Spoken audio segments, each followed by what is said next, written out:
말씀 나누기 원합니다. 사람들은 다 정체성을 가지고 살아갑니다. 흔히 말하고 생각하는 나는 누구인가? 라는 질문에서 이제 시작하게 되죠. 각기 다른 정체성을 가지고 사람들은 살아갑니다.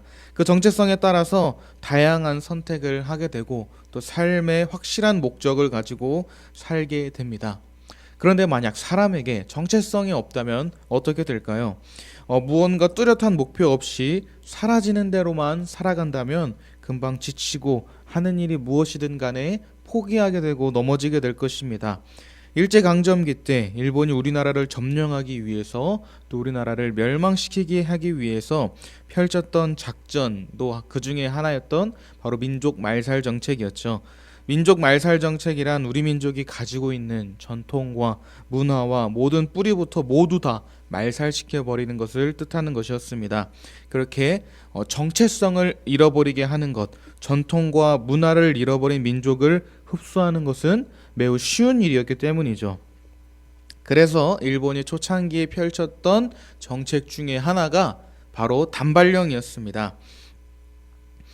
그들은 조선시대 선비들이 머리를 기르는 것을 다 알고 있었죠. 근데 조선시대 선비들이 왜 머리를 길렀냐 하면 부모님이 주신 그것을 물려주신 것을 자를 수 없다는 생각과 함께 중요한 정체성이었기 때문입니다. 조선이라는 나라의 근간이었기 때문이었죠. 사실 머리카락을 자른다고 해서 세상이 바뀌거나 하는 것은 아니었습니다. 나의 삶이 완전히 다 무너져 버리거나 다 완전히 180도 뒤집히는 그런 것도 결코 아닙니다. 머리를 자르면 그냥 잘라버리면 그만인 것이죠. 그러나 머리를 자른다는 것은 단순히 머리카락을 자른다는 것을 넘어서 일제의 탄압을 받기 시작했던 조선의 근간 뿌리를 자르는 것이었기 때문에 많은 선비들이 단발령에 대해서 반발했다고 합니다. 특히 당시 중요한 관리 중 하나였던 이 최익현은 나의 머리를 자를지언정 머리카락은 자를 수 없다 라고 격렬하게 반대했다는 일화가 유명하기도 하죠.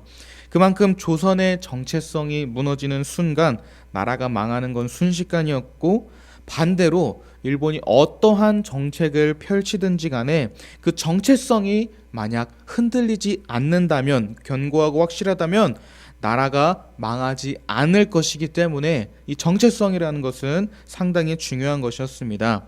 그렇다면 지금 오늘을 살아가는 우리 그리스도인들은 어떠한 정체성을 가지고 살아가는 자들일까요? 조선시대와 마찬가지로 오늘 우리가 살아가는 이 시대에도 이 정체성이란 것 정말 중요합니다. 너무나 중요한 것입니다. 특히 이 그리스도인으로서 우리가 정체성을 만약에 잃어버리게 된다면 우리는 쉽게 세상에 동화될 것이고 신앙을 잃어버리게 될 것입니다. 그러나 우리가 반대로 정체성을 잃어버리지 않고 끝까지 우리가 그걸 지키기만 한다면 우린 그 어떠한 고난이 온다고 해도 흔들리지 않는 신앙을 갖게 될 것입니다.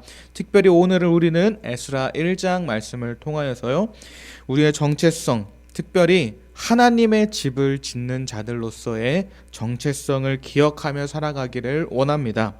오늘 본문에 들어가 보면요, 먼저 등장하는 사람은 에스라가 아닌 바로 바사의 왕 고레스입니다. 이 바사, 우리가 잘 아는 페르시아를 말하는 것이죠.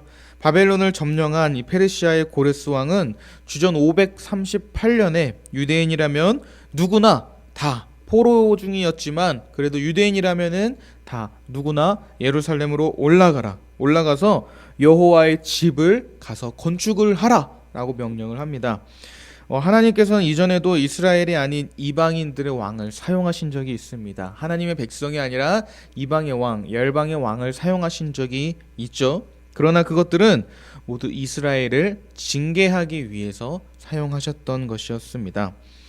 그러나 오늘 이 고레스 왕을 사용하시는 모습을 보면요, 그 반대입니다. 오히려 이스라엘을 구원하시고 또 다시 이스라엘을 회복시키시기 위하여 이방의 왕인 고레스를 사용하고 계심을 볼 수가 있죠. 이를 위해서 하나님께서는 1절에 보면은 고레스에게 어떻게 하셨냐면요, 그 고레스의 마음을 감동시키셨다 라고 말씀하고 있습니다. 지금까지 이스라엘 어떠한 삶을 살아왔나요? 이 에스라 시대를 보면요, 정말 어려운 시대를 살았습니다.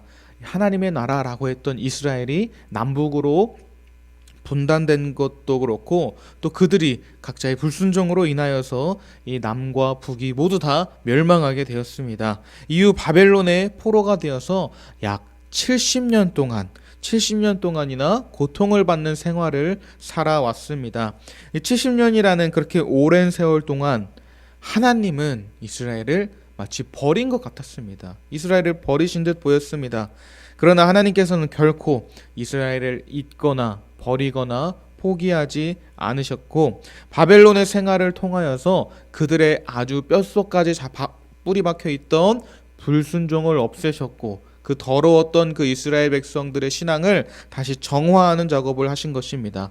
결국 이스라엘 백성들을 다시 하나님 앞에 겸손하게 하신 후 이제 다시 새로운 구속사를 시작하려고 하시는 것입니다.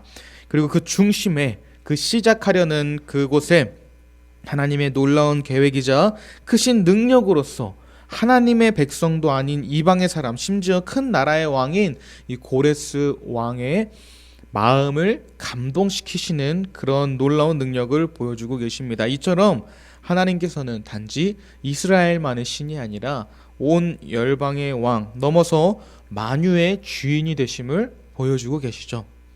하나님께서 이렇게 이방의 왕 고레스의 마음을 감동시키셨습니다.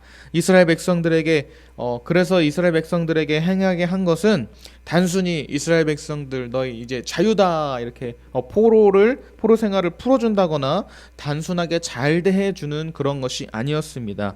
2절 후반부에 보면 뭐라고 나와 있냐면요, 하늘의 하나님 여호와께서 나에게 명령하사 유다 예루살렘에 성전을 건축하라 하셨나니 라는 말씀을 하고 있죠.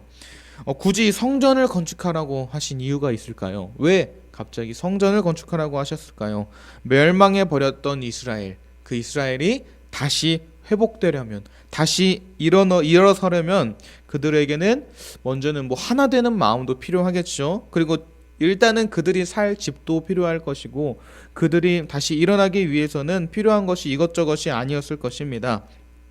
그런데 바벨론에서 해방되는 이유이자 또 지금 주어진 그들의 가장 큰 목적이 무엇이라고 합니까? 여호와의 성전을 건축하는 것이라고 말합니다. 그 이유는요, 성전을 건축하는 것, 하나님의 집, 하나님의 성전을 다시 한번 건축하는 것이 이스라엘의 하나님의 백성들의 정체성이었기 때문입니다. 하나님의 백성들은 하나님의 성전, 하나님의 집을 지으며 살아가는 자들이었기 때문이죠.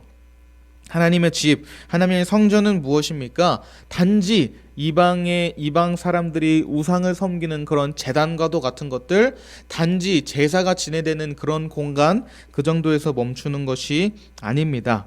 단지 예배하는 성전 건물만은 의미하는 것이 아니라 이 정체성, 예루살렘 성과 그 안에 있는 모든 공동체 의식까지 포함하는 아주 포괄적인 개념인 것입니다. 결국 하나님의 성전을 건축하라는 것은 이스라엘이 그 정체성을 회복하고 다시 하나님의 백성으로 설 수 있는 그 기초, 그 근간을 말하는 것이었습니다. 그래서 스룹바벨은 하나님의 성전을 건축했고 에스라는 율법을 가르치며 거룩한 공동체로 이스라엘을 세워갔습니다. 느헤미야는 예루살렘 성을 위한 성벽을 건축하는 데 열심을 낸 것이죠. 그렇다면 사랑하는 여러분, 우리는 하나님의 성전을 건축하는 자들로서, 하나님의 집을 짓는 자들로서 어떠한 정체성을 가지고 살아가야 할까요? 우리도 마찬가지로 하나님의 성전, 하나님의 집을 지으며 살아가는 자들입니다. 우리의 삶의 자리에서 우리가 살아가는 그 모든 곳을 다 하나님의 집으로, 하나님을 예배하는 곳으로 만들어야 하는 자들입니다. 그러기 위해서 오늘 본문 말씀을 중심으로 우리가 하나님의 집을 짓는 자들로서 어떠한 자세를 가져야 하는지 함께 나눠보려고 합니다. 먼저 우리는 이 만왕의 왕의 성전을 짓는 자들임을 기억해야 합니다. 고레스는 이스라엘 백성들을 보내며 간단하게 자유만을 준 것이 결코 아니었습니다. 그의 말을 들어보면요, 고레스는 분명히 하나님을 모르는 자였음에도 불구하고 놀라울 정도로 아주 멋진 고백을 하고 있습니다. 당시 고레스가 어떠한 왕이었습니까? 정말 페르시아의 왕으로서 그 힘과 그 권력을 드러내야 하고 자신의 업적을 크게 알림으로써 이 강대국의 왕의 위엄을 드러내야 하는 강력한 왕이 바로 고레스였습니다. 그런데 그러한 사람인데 이 약소국도 아니죠. 멸망해 버렸으니까 약소국도 안 되는 이 포로에 불과한 이 유대인들, 그들의 신인 하나님께서 세상 모든 그것을 다 내게 주셨다라고 고백하고 있습니다. 특별히 3절 말씀에 보면요, 이스라엘의 하나님은 참 신이시라. 너희 중에 그의 백성 된 자는 다 유다 예루살렘으로 올라가서 이스라엘의 하나님 여호와의 성전을 건축하라. 그는 예루살렘에 계신 하나님이시니라 라고 말하고 있습니다. 고레스는 이 페르시아라는 당시 지구를 점령하고 있던 가장 크고 거대한 나라 중에 하나였던 이 페르시아보다 더 큰 나라에 있는 신을 섬기는 게 아닙니다. 페르시아라는 나라의 든든한 우방국의 신을 높여주는 것도 아닙니다. 이미 고레스 왕은 초강대국이었던 이 바벨론을 무너뜨린 최고의 나라, 가장 강력한 나라인 페르시아의 왕입니다. 그 누구에게 잘 보일 필요도 없고요. 또 당시 지구의 몇 손가락 안에 드는 정말 큰 왕이었습니다. 영향력이 가장 큰 사람이었습니다. 그런데 그런 고레스 왕이 정말 작디 작은 포로가 유다 민족들, 유대인들만 있었을까요? 아닙니다. 엄청 많았을 것입니다. 그런데 그 작디 작은 그 이스라엘을 콕 집어서 그 이스라엘에 계신 하나님께서 모든 나라를 내게 주셨다라고 고백한다는 것. 그리고 그 많은 신들 중에서도 오직 이스라엘의 하나님이 참 신이다 라고 고레스가 지금 말하고 있는 것입니다. 이것은 다 하나님께서 고레스의 왕의 마음을 감동시키셨기 때문에 일어날 수 있는 일이었습니다. 이스라엘이 남북으로 분열되고 불순종으로 인해서 다 멸망해 갈 때, 바벨론에 의해서 다 무너져 갈 때 하나님은 이스라엘을 구하지 않으셨습니다. 하나님은 그 이스라엘을 위하여서 힘을 쓰지 않으셨습니다. 그것이 하나님께서 능력이 없으셔서 그러셨던 것이었을까요? 그렇지 않았습니다. 그러나 이스라엘에게 비춰지는 것은 이스라엘 사람들이 당시 이스라엘이 멸망할 때 어떠한 생각을 했을까요? 우리의 신인 하나님께서 바벨론의 신보다 낫구나. 우리의 신 하나님께서 이 정도라면은 바벨론의 신은 더 높은 거였구나 라고 생각을 했을 것입니다. 하지만 오늘 고레스 이 스스로의 고백으로 확실히 드러나고 있죠. 나의 주인이시며 내가 평생 따라갈 하나님은 어떤 분인가? 과연 나와 이 작은 약소국 포로들만의 신이 아닌 저 뛰어난 고레스 왕마저도 우리 하나님, 다른 어떤 신이 아닌 우리 하나님에게 고개를 숙이는 진정한 전능자가 바로 우리 민족이 섬기는, 우리 유대인들이 섬기는 하나님이라는 분이시구나 라는 것을 느끼게 되었을 것입니다. 사랑하는 여러분, 오늘 우리가 지을 성전도, 오늘 우리가 드리는 그 예배를 받으시는 분도 바로 그 전능자이신 하나님이십니다. 오늘 우리가 만들어갈 예배의 장소는 가장 뛰어나신 만왕의 왕께 드려야 할, 만왕의 왕께서 거하실 곳이 바로 우리가 만들어가야 할 장소입니다. 그러면 우리가 어떠한 자세로 살아야 할까요? 하나님을 예배하는 일에, 내가 있는 모든 곳을 하나님을 예배하는 곳으로 만드는 그 일을 가장 우선순위에 높은 곳에 두어야만 할 것입니다. 우리가 살아가는 가정, 학교, 직장과 같은 그 모든 곳에서요, 우리는 그것을 하나님의 집으로, 예배하는 곳으로, 하나님께 영광 돌리는 곳으로 만들어가야 합니다. 어디든지 예배자로 살아가야 하죠. 그런데 가정에서 문제가 생기고, 또 직장에서 문제가 생기고, 또 학교에서 문제가 생긴다고 해서 우리가 이 예배자의 사명, 예배자의 정체성을 저버려도 되는 걸까요? 포기해버려도 되는 걸까요? 그렇지 않습니다. 왜 우선순위가 위로 올라가야 하는 것일까요? 어느 곳에 있든지 우리는 하나님을 예배하는 곳으로 만들어야 하는데, 이것이 가장 중요해야 되는데 이것이 내 우선순위 밑에 있다면은 정말 어처구니 없는 일이 일어날 수가 있습니다. 우리 집에 생각해 봅시다. 정말 귀한 손님을 우리 집에 초대하기로 했어요. 우리 집에 귀한 손님을 초대하기로 했는데 손님이 오고 있는 중인데 갑자기 집안에서 막 다툼이 생기고 문제가 생겨서 싸움이 벌어졌다고 생각을 해봅시다. 근데 그렇다고 해서 지금 우리 집에 문제가 있으니까 손님이 집 앞에 서서 문을 두드리는데도 잠깐 오지 마세요. 우리 지금 중요한 얘기 하고 있으니까 라고 말하는 사람이 있을까요? 그렇지 않을 것입니다. 정말 귀하신 손님이라면 지금 내 상황, 지금 내 현재 상황 때문에 이 손님을 뒤로 미룰 수가 없는 것이죠. 심지어 우리에게 찾아오신 분이 하나님이신데 다른 그 누구도 아니고 옆집 아주머니도 아니고 지나가는 동네 꼬마도 아니고 하나님께서 우리 집에 오셨는데 우리 집에 있는 문제들 때문에 하나님을 밀어내는 것은 말도 안 되는 어리석은 것이라는 말이죠. 사랑하는 여러분, 무엇보다 우리는 우리가 있는 곳을 하나님을 예배하는 곳으로 만들기 위해서 하나님의 집을 건축하는 자들로서 이 일을 가장 우선순위에 두는 우리가 되기를 축복합니다.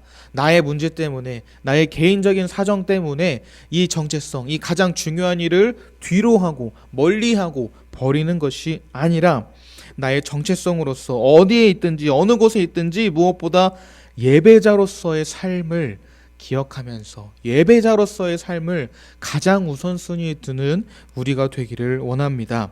특별히 우리는 어려운 시대, 더욱더 힘든 시대에 살고 있습니다. 우리가 영상으로 예배드리면서 우리는 모든 곳에서 예배를 드릴 수 있게 되었습니다. 그런데 영상으로 예배를 드리다 보니까 이 예배 우선순위가 점점점 더 떨어지는 것이 우리 모두가 체험적으로 느끼고 있습니다. 사랑하는 여러분, 무엇보다 우리는 예배하는 자로서, 예배자로서 그 정체성을 가지고 이것이 가장 우리의 우선순위에 있기를 주님의 이름으로 축복합니다. 그렇게 최선을 다해 예배자의 삶을 살아가며 특별히 우리가 누구를 경배합니까? 만왕의 왕이시며 그 어느 것보다 높으신 하나님을 예배하는 자들입니다. 이 사실을 기억하면서 우리의 정체성을 다시 한번 확립하는 우리가 되기를 주님의 이름으로 축복합니다. 두 번째로 기억해야 하는 것은 하나님의 집을 짓는 우리의 자세는 온전히 하나님의 영광을 위해서 해야 한다는 것입니다. 예루살렘으로 돌아가서 하나님의 집을 지으라고 말하는 이 고레스의 칙령을 듣고 5절 이하의 말씀, 에스라 1장 5절 이하의 말씀을 보시면 다시 하나님의 성전을 짓고자 하는 자들이 드디어 일어나게 됩니다. 그렇게 이스라엘로 갈 준비를 하고 있습니다. 그들이 일어나서 자신들의 보물들을 모으고 성전 건축을 위해 금과 은과 제사장의 옷과 같은 귀한 예물들을 드립니다. 그들이 왜 이렇게 귀한 예물을 갑자기 꺼내 올까요? 자신의 집과 삶의 터전을 위해서 떠나는 것이라면 자신들의 보물들을 자신들을 위해 사용할 것입니다. 그런데 지금은 그들은 하나님의 집을 지으러 가는 것이기 때문에 자기의 보물들을 모두 다 내어놓았습니다. 우상으로 뒤덮인 이 예루살렘, 우상으로 뒤덮여서 완전히 무너져버리고 폐허가 돼버린 그 예루살렘을 다시 하나님의 성전으로 회복하기 위하여 하나님의 도시로 다시 한번 회복하기 위하여 그들이 일어섰습니다. 그들이 자신들만의 욕심과 행복을 위하여서 일어났던 것이라면 닥쳐올 위기에 금방 무너졌을 것입니다. 부서져 버렸을 것입니다. 그러나 그들은 그들의 정체성, 삶의 목표인 하나님의 집을 위해서 하나님의 영광을 위해 했기 때문에 끝까지 갈 수 있었던 것입니다. 사랑하는 여러분, 우리도 이러한 그들의 마음을 기억하면서 무엇보다 나의 어떠함을 위해서 살아가는 자들이 아니라 나와 우리 가족이 잘 사는 그런 것을 위해서 살아가는 자들이 아니라 하나님의 영광을 위한 예배자, 하나님의 영광을 위한 예배자의 삶을 살아가는 우리가 되기를 축복합니다. 우리의 마음대로 우리의 욕심을 위해 일어난 것이라면 정말 우리는 얼마 가지 않아서 무너져 버리고 포기하게 될 것입니다만 하나님을 위해 일어난 자들은 쉽게 포기하거나 쉽게 무너지지 않습니다. 하나님께서 우리들에게 베푸신 은혜들을 다시 한번 돌이켜 생각해 봅시다. 그런데 내가 하나님께 드릴 수 있는 것은 얼마나 되나요?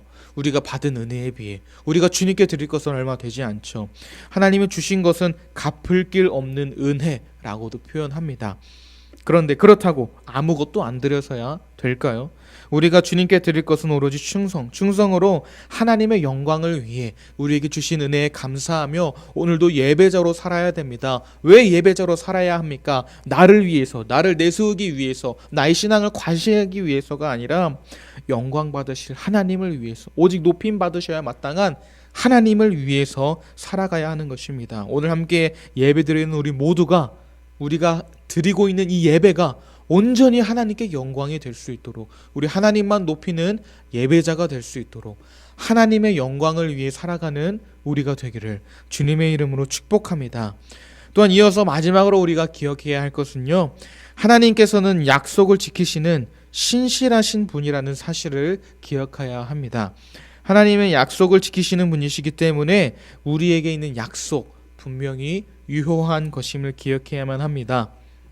이스라엘이 바벨론에게 패배해서 포로로 붙잡혀갈 그때에도, 나라가 멸망한 후에 70년이라는 오랜 세월 동안 포로로 살아가는 그때에도 한 가지 희망을, 이스라엘 백성들은 한 가지 희망을 가지고 있었습니다. 그것이 무엇입니까? 바로 선지자 예레미야를 통해 말씀하신 회복의 날, 그 회복의 날이 있을 것이라는 그 사실을 기억하며 살았습니다.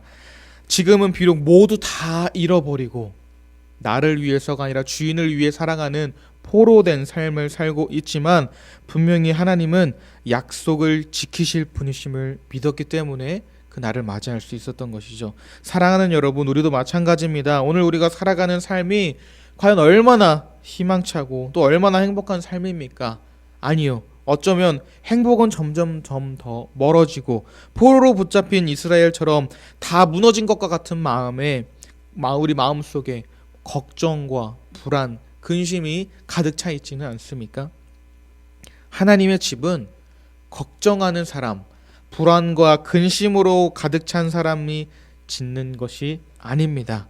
분명히 약속대로 우리를 회복시키실 것을 믿는 사람들이 하나님의 집을 지을 수가 있습니다. 사랑하는 여러분, 무엇보다 우리는 하나님의 약속을 기억하며 하나님께서 우리를 다시 회복시키시고 세우실 것임을, 마침내는 승리하게 하실 것임을 기억하면서 그 신실하신 하나님을 믿으며 살아가는 우리가 되기를 원합니다. 하나님께서는 분명히 원하시는 분입니다. 그러나 우리 안에 걱정과 근심이 많으면 우리가 드리는 예배가, 우리가 만들어가는 집이 정말 하나님의 집이 될 수 있을까요? 하나님이 받으시는, 하나님께만 영광을 돌리는 예배가 될 수 있을까요?